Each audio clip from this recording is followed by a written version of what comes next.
2 × 4 × 1 একক মাত্রা সহ একটি আয়তঘন গলিয়ে একটি নতুন ঘনক তৈরি করা হলো, তাহলে বর্গ এককে বা স্কোয়ার ইউনিটে ঘনকটির মোট পৃষ্ঠতলের ক্ষেত্রফল কত।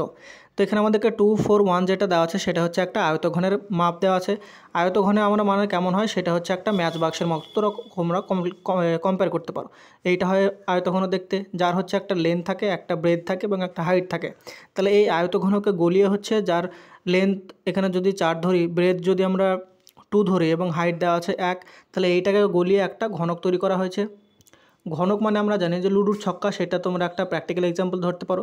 লুডুর ছক্কা বা ঘনক যেটা থাকে সেটার প্রত্যেকটা সাইড হচ্ছে সমান হয়। তাহলে এইটাকে গলিয়ে যদি একটা ঘনক তৈরি করা হয়, তাহলে আমাদের বলেছে যেখানে চেঞ্জ কী হবে, তার লেন্থ ব্রেথ হাইট চেঞ্জ হতে পারে কিন্তু তার ভলিউমটা দুটো ক্ষেত্রেই সমান থাকবে। যেহেতু আমরা একই পরিমাণ বস্তু, ধরো যদি এই ঘনকটা বা আয়তঘনকটা যদি যে পরিমাণ লোহা দিয়ে তৈরি হয়েছে সেই একই পরিমাণ লোহা দিয়ে যদি আমরা ঘনকটা তৈরি করি, তাহলে তাদের আয়তনটা কোনো পরিবর্তন হবে না। তাহলে এখানে আমরা আয়তনটা পরস্পরের সাথে সমান করে দেবো। তাহলে এখানে আয়তঘনের যে আয়তন সেটার ফর্মুলা হয় 2 × 4 × 1 = একটা যদি ঘনক ধরি তার একটা সাইড যদি a ধরি, তাহলে তার ঘনকের আয়তনের ফর্মুলা হয় a³। তাহলে এখান থেকে আমরা a³ আমরা কত লিখতে পারি, 2 × 4কে আমরা লিখতে পারি 2 × 2, আর 1 লিখলেও হয় না লিখলেও হয়। তাহলে এখানে যদি আমরা কিউব থাকে তাহলে এটা কিউব রুট করলে আমাদের কত হয়, তাহলে a আমরা পেয়ে যাব 2 ইউনিট।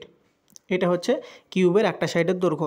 তাহলে এখানে বলা হচ্ছে পৃষ্ঠতলের ক্ষেত্রফল, ঘনকের পৃষ্ঠতলের ক্ষেত্রফল বার করার ফর্মুলা হচ্ছে 6 × a²। যেহেতু ঘনকের টোটাল আমাদের পৃষ্ঠ বা তল থাকে 6টা এবং একটা তলের ক্ষেত্রফল যেহেতু বর্গাকার হয় তার জন্য তার ক্ষেত্রফল হয় a²।